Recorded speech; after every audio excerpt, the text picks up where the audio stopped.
Responderemos de forma simples a 3 perguntas com relação à lua nova ou Rosh Chodesh. Primeiro, o que e qual o período da lua nova? Segundo, qual a relação com o sacrifício no templo? E terceiro, qual a relação da lua nova com o Shabá do 7º dia? Primeiro, a lua nova é o primeiro dia do mês. Vemos isto em Números 28, de 11 a 14. Corresponde ao período astronômico em que a lua dá uma volta completa ao redor da Terra, a lunação, que se dá em 29 dias, 12 horas, 44 minutos e 33 segundos aproximadamente.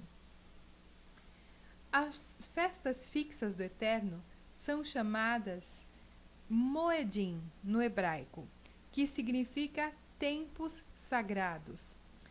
Ela aparece pela primeira vez em Gênesis 1:14, quando os luzeiros, o sol e a lua, foram designados para serem um sinal visível.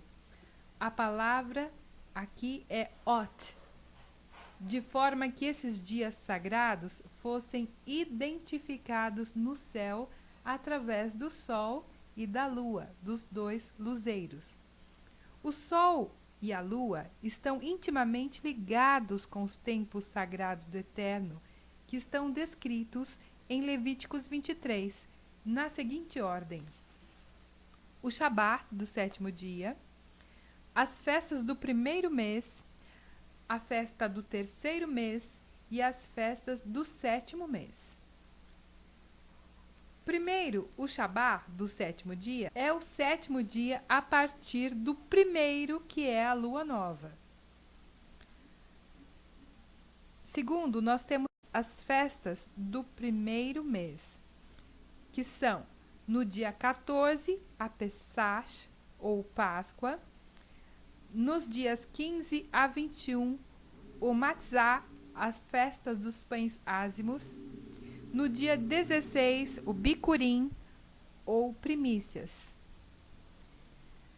Shamor et Hadosh Haviv, guarda o mês da cevada, Abib. É de extrema importância identificar o 1º mês. Se o 1º mês não fosse identificado corretamente, o dia da expiação seria incorreto. Isto causaria a morte do sumo sacerdote e todas as festas do ano estariam em datas incorretas.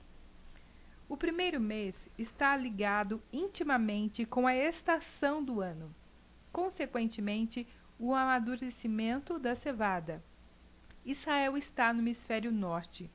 A primavera acontece entre os meses de março e abril. O dia da primavera é o dia do equinócio, o dia em que a noite e o dia têm igual duração de 12 horas cada. Sem o aquecimento da primavera, seria impossível colher os primeiros molhos das primícias, o bicurim, que é no dia 16. Por isso, tudo era em tempo determinado. As festas estão ligadas ao movimento de translação da Terra.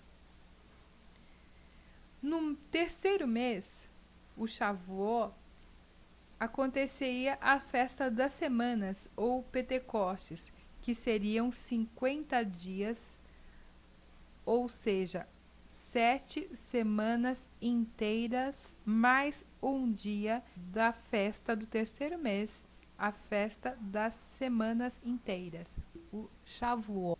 No 7º mês, nós temos o Yom Kippur, que é o dia da expiação, no dia 10.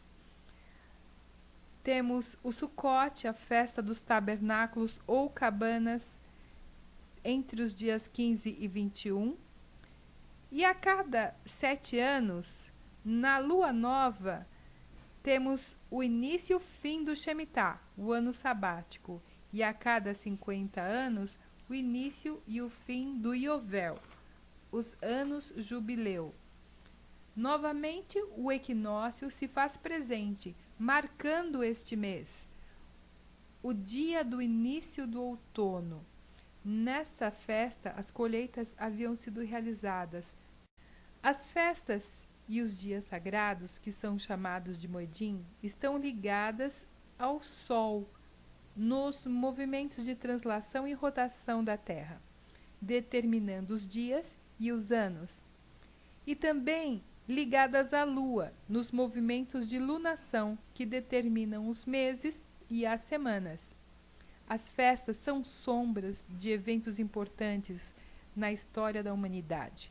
O cumprimento das festas inicia-se na morte do Salvador, no dia 14 de Aviv, na Pessá, na sua ressurreição, no dia 16, no Bicurim, sendo a primícia dos que dormem, no seu recebimento pelo Pai, no dia 9 do terceiro mês, Shavuot, no 50º dia depois das 7 semanas inteiras, e na sua entrada no lugar Kadoshim Santíssimo, no dia 10 do mês sétimo, no Yom Kippur, o dia da expiação, que em 1844 caiu no dia 22 de outubro, marcando o fim profético dos 2.300 dias de Daniel.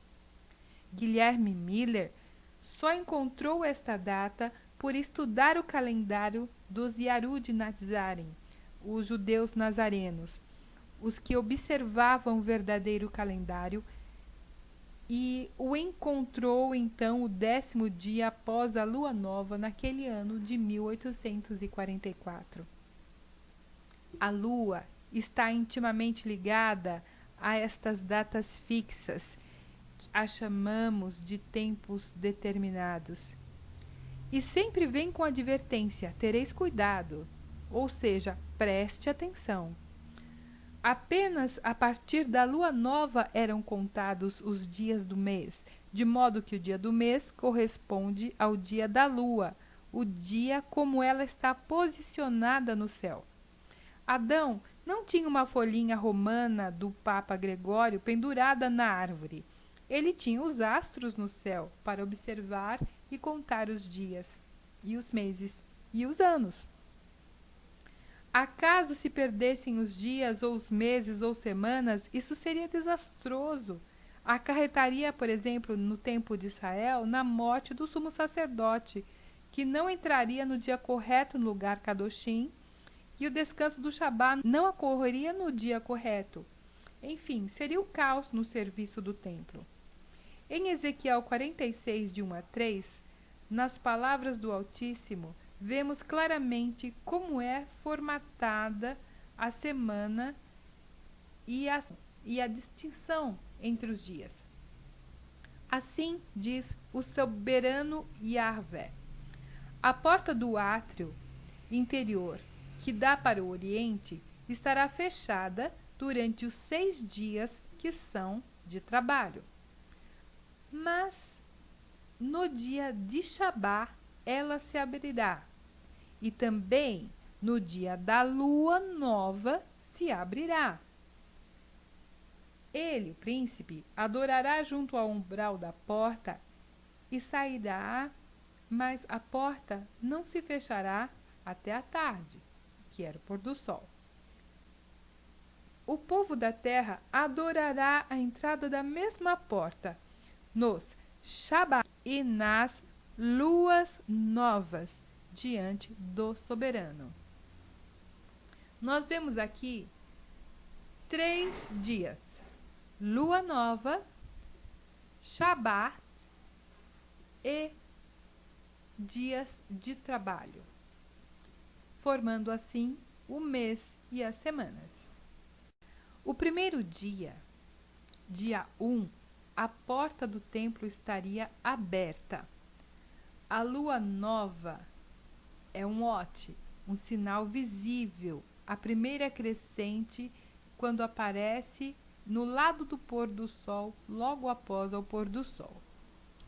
Os 6 dias seguidos, a porta estaria fechada, dias de trabalho, e a lua crescendo no céu. O 7º dia, dia 8, a porta aberta para adoração. A lua está no quarto crescente. É avistada no pôr do sol, ou seja, o início do sábado.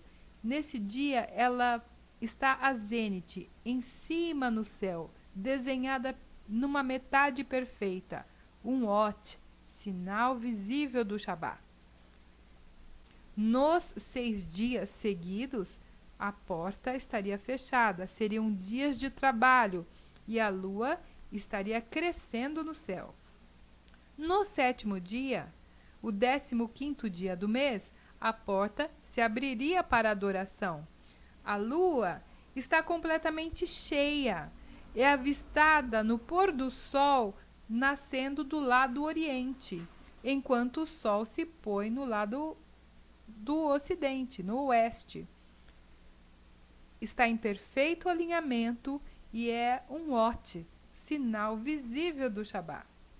No Salmos 81, versos 3 e 4, nós lemos: Tocai a trombeta na festa da lua nova e na lua cheia, dia da nossa festa. É preceito para Israel e prescrição de Yahvé de Jacó.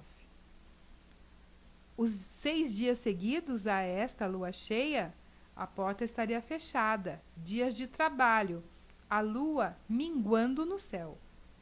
No 7º dia, dia 22, a porta se abriria para adoração. A lua está mudando de fase no quarto minguante e é avistada ao nascer do sol a zênite, em cima no céu. Está desenhada pela metade perfeita, um Ot, um sinal visível do Shabá, dia 22. A cada 7º dia é contado a partir do 1º dia da lua nova. Não há 7º sem haver um 1º. Isto é uma sequência lógica matemática. O último Shabá do 7º dia é o dia 29 do mês. Neste Shabá há uma particularidade. Por a lunação ter 29 dias e 12 horas, há um acúmulo de 12 horas mais 12 horas, que é igual a um dia completo de 24 horas. É o 30º dia do mês, que acontece em meses alternados. Vemos um exemplo de mês de 30 dias em 1 Samuel 20. Naquela refeição onde Davi deveria sentar-se com o rei Saul, onde nesta ocasião o rei planejava matá-lo. Era comum os reis banquetear-se no Shabá e na lua nova. Vemos o 1º dia da lua nova descrito no capítulo 20 de Samuel, nos versos 5, 18 e 24. E no verso 27 lemos: Sucedeu também ao outro dia, o 2º da festa da lua nova, o lugar de Davi continuava desocupado. Este mês era de 30 dias. O 1º dia da lua nova é o dia da conjunção. Um dia comum equivale a um dia de preparação. A porta do átrio não estaria aberta nesse dia. É um dia que quebra a semana sequencial. O 2º dia da lua nova é a primeira crescente. É o 1º dia do mês. Semana sequencial é um mito.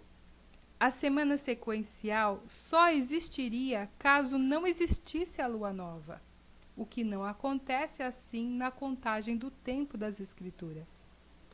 As pessoas estão com a mente formatada no calendário gregoriano, ou seja, no calendário do Papa Gregório XIII. Quando elas veem um calendário de acordo com os astros no céu, algumas ficam perdidas e acham difícil de entender, porque o erro foi repetido aos seus ouvidos, fazendo uma lavagem cerebral. Enquanto outros ficam extasiados e estupefados diante de tal perfeição e elegância. Desde o 4º dia da criação, onde os astros foram colocados em suas devidas posições, os dias continuam imutáveis no céu. A lua, uma fiel testemunha no espaço. Salmos 89:37. O calendário depende dos 2 luzeiros postos na criação. Em Apocalipse 12:1, vemos que o povo do Eterno está vestido do sol e tem a lua debaixo dos seus pés. Foi assim desde a criação e é assim hoje, e o será por toda a eternidade. Em Isaías 66, 22 e 23, lemos: porque como os céus novos e a nova terra que hei de fazer estarão diante de mim, diz o soberano Yahvé, assim há de estar a vossa posteridade e o vosso nome, e será que de uma festa da lua nova a outra, e de um Shabá a outro Shabá, virá toda a carne adorar perante mim, diz o soberano Yahvé.